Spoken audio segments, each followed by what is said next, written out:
Serendipity, the ways that we measure time, the ways that we orient ourselves in deep space and in time, and all the tools we use. So clock cases seemed like a good place to start, and time period kind of captured that for me. I'm working both within a period of time and about time. This is a cage called cantata, and it's called cantata because of all the bells. Cantata means music written for many voices. And I have the bells in the cage, and rather than using an old clock, I took the cage and tried to make it into an old clock by using the old clock face. And these are old clock doors, but I use them because they look like rose windows. I put them in the cage because I love the idea of capturing something, but having the sound escape out of the cage was a wonderful irony for me. One of the wonderful things about working in old clock cases is that they have a voice of their own. Before I even start working on them, I look at the clock case and just listen to it. Look at it, see what it evokes in me, what memories, what associations. This one made me feel like it was really about architecture.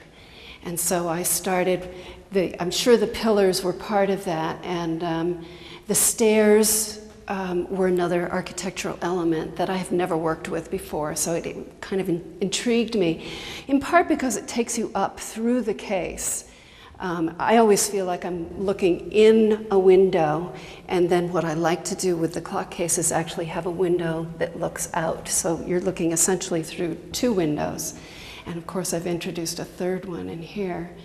The associations, this is actually the Parisian skyline, an old Parisian skyline that I copied from an old engraving. I liked this effect. I was thinking about wrought iron and thinking about, I've been working with leaves and leaf patterns, and I have more leaf patterns in this window. So it's a combination of the way the architecture interacts with the environment. This piece is called Sweet Dreams for Rousseau. I named it after Henri Rousseau, who was a painter and painted these wild, primitive plants. But his paintings also have a sense of menace in them, and I didn't want, I didn't have the sense of menace in this, and so I called it Sweet Dreams of Rousseau. And I was basically focusing on the plant images in this wooden shelf and carrying it out into the environment. I was working with negative and positive spaces here. And the surprise for this, and every time I do a piece, I want to discover something.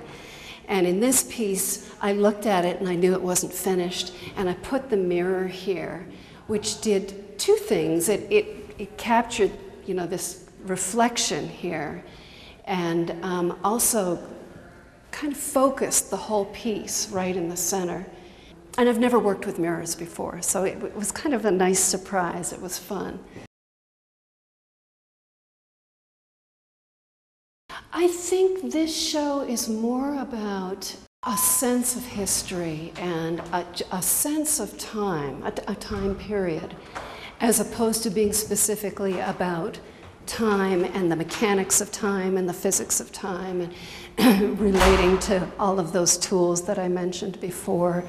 I think I feel less compelled to talk about clocks per se, and more comfortable just talking about a space and time. This series, Working with Clocks, has lasted for 4 years, which is the longest I've ever worked on any series, and I'm kind of astonished by it. And I keep working on them because they keep intriguing me, and I keep finding more ways to be inventive in them. And as long as I can find more ways to be inventive, I will continue working on them. It's when I quit discovering things and quit feeling creative that I move on. And so far, that hasn't presented itself.